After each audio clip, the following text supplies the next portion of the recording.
I think for much of the world, we've been in some level of captivity. Our routine has become even more rigid, where we are at home, living at home, working from home, going to school from home.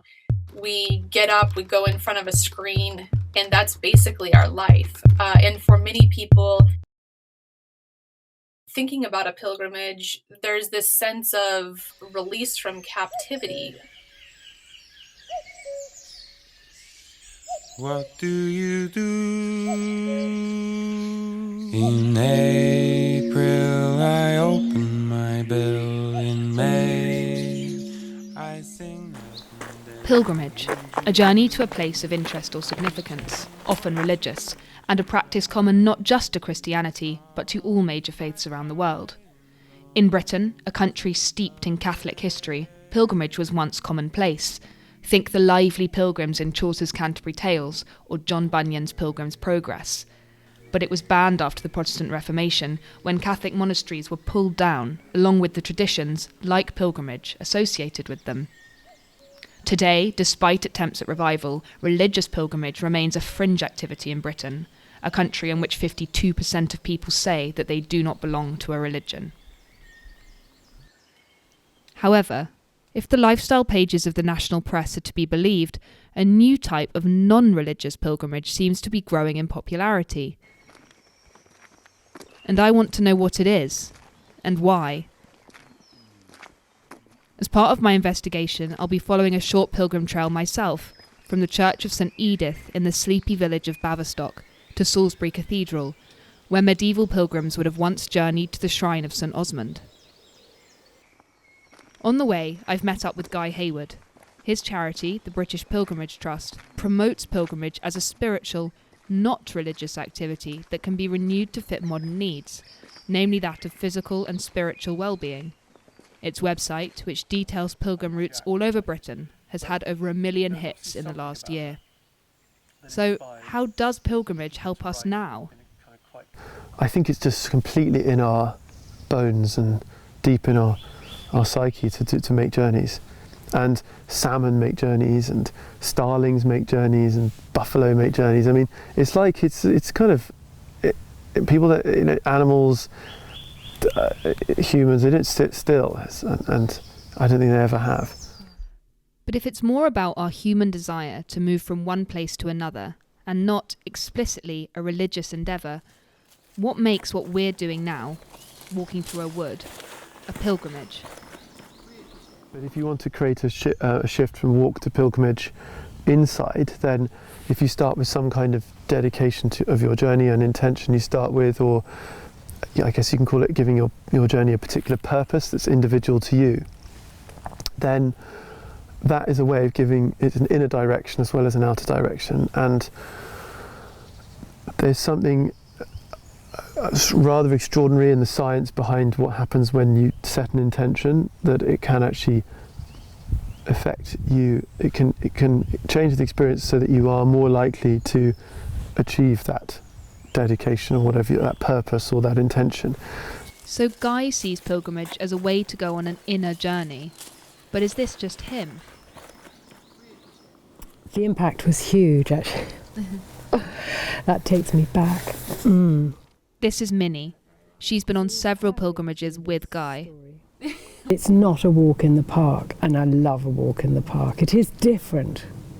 It is different, and I think the fact that, you know, everybody has set their own intention. I love the privacy of it too. You know, you can talk to somebody about something completely frivolous, but actually your intention is deeply personal, and somehow the whole thing comes full circle in its own time. It's clear Minnie has bought into Guy's brand of pilgrimage as a mindful spiritual activity, but is this just his interpretation of it, or have others experienced positive effects on their well-being too? People report a deep connection to one another, to nature, to God or a higher power, an existential being, and also a deep connection within the self, kind of an integrated sense of self. So, connection to something or someone seems to be a common theme in the experiences of pilgrims. But for others I've spoken to, the effects of pilgrimage go beyond a loosely defined idea of connection. Some think that it can help with recovery from mental and physical illness. It was in the period of time where I had experienced a significant trauma, and I had a fear of going out in public socially, and I wanted to break through that. So it was just like, okay, I felt like I could surrender and really take care of what I needed to take care of as an internal process. So I'd say it definitely it did help at that time as a marker of crossing that threshold, yeah. Pilgrimage historically has been a rite of passage. So I think that the inherent in pilgrimages is this idea that it's a transition point. So a person is moving from one status to another status, or has been sent into exile and is returning back in a different status, or chooses to take a pilgrimage at a time of transition, such as the end of a relationship or end of a career or some type of tragedy, a death of a loved one. Some people seem to go on pilgrimages at times of crises in their lives. But why a pilgrimage? What are they trying to find? Dr. Jae-eun Cho is a cultural anthropologist. She's interviewed multiple pilgrims as part of her research into the links between pilgrimage and wellness. Definitely psychological healing. But I think that's what all pilgrims are hoping for, like psychological healing. But I don't think everybody achieved that 100%, right? But I think that's what hoping for. These difficulties and problems are resolved at the end of this pilgrimage route or walks or retreats, or my questions are answered at the end of my pilgrimage walks. So I think that's what we're all hoping for, this psychological healing and recovery. This idea of healing keeps cropping up. Aya and Jae-eun have both mentioned it, but the idea of going on pilgrimage to be healed is an essentially religious one. In the Middle Ages, there were even illness-specific pilgrimages. If you had a toothache, you'd make one pilgrimage. If you had a headache, you'd make another. So can you ever really separate the religious history of pilgrimage from the motivations for doing it in the present day? And is this new wave of British pilgrimage just Christian pilgrimage, rebranded and made accessible? Obviously, we live in a society that has a history, has a heritage, which is a very strong Christian heritage. But clearly what they're doing is trying to emphasize how this is part of a much wider story.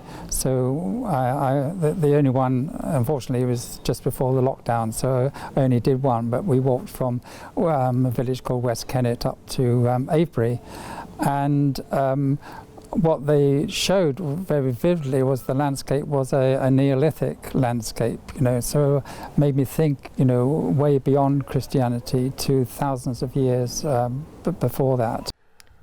So it's hard to get away from the Christian history of pilgrimage, but that in itself is part of a much wider history of this country. So what is Guy's motivation for encouraging people to take pilgrimages? My God, that's the kind of...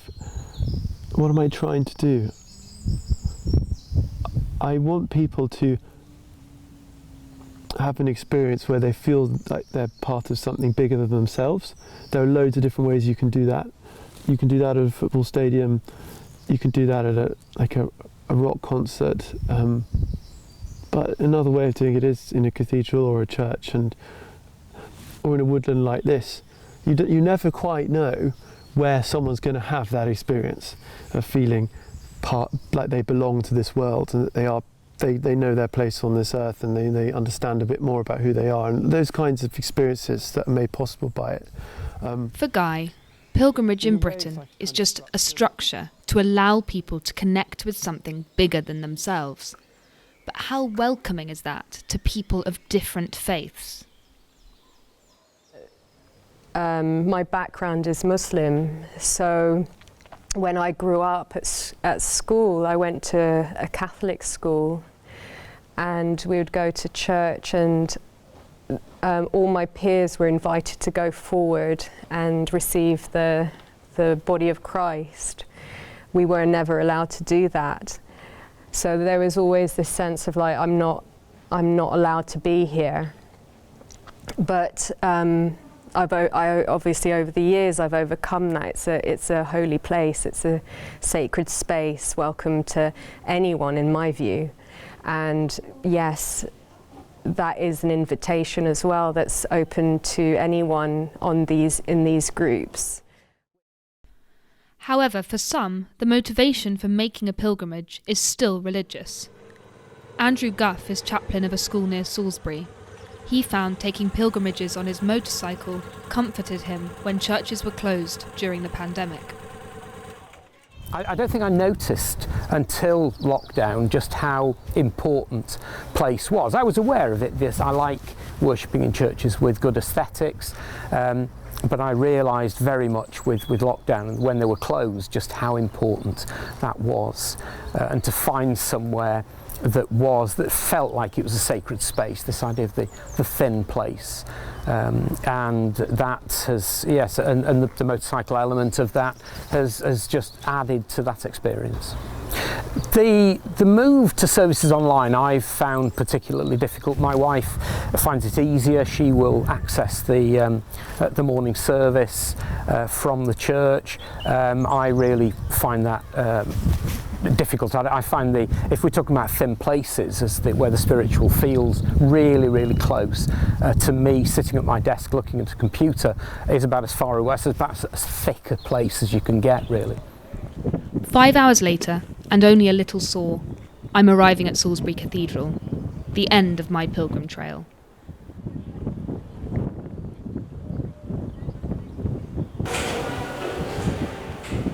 And I'm not the only one arriving here. Since January, the cathedral has served as a makeshift vaccination centre, specifically for the extremely elderly and vulnerable. In the Middle Ages, pilgrims would come to the shrine of St. Osmond in the cathedral to be healed. Today, these pilgrims of a sort, albeit pilgrims sat at a safe social distance from one another, are here for a more literal form of healing, a vaccination. For some of those here today, it will be just that, a vaccine, entirely separable from the setting in which it's been delivered. But for others, to receive their vaccination in this setting, accompanied by an organist, will be hugely meaningful. It's healing, but interpreted in two different ways.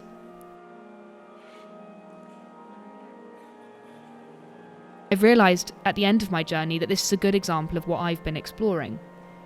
For everyone I've spoken to, pilgrimage fulfills a need, whether that be literal healing, connection with yourself, religious faith, or escapism. It doesn't really matter what we call pilgrimage, because for those who do it, it serves a unique purpose. So in Britain, religious practice may be declining, but the innate human desire to reach beyond our daily lives for meaning and connection in a world where both can feel like they're slipping away seems universal. Sainte Maria, Virgine, Mode Jesu Christus, Nazarene, on foe, shield, help in God's reach, on Fanga, bring Elice with therein God's reach. Sainte Maria, Christus bo, meinenes Kleinheit, moderes Floh, Diliem in Sinne, Rixi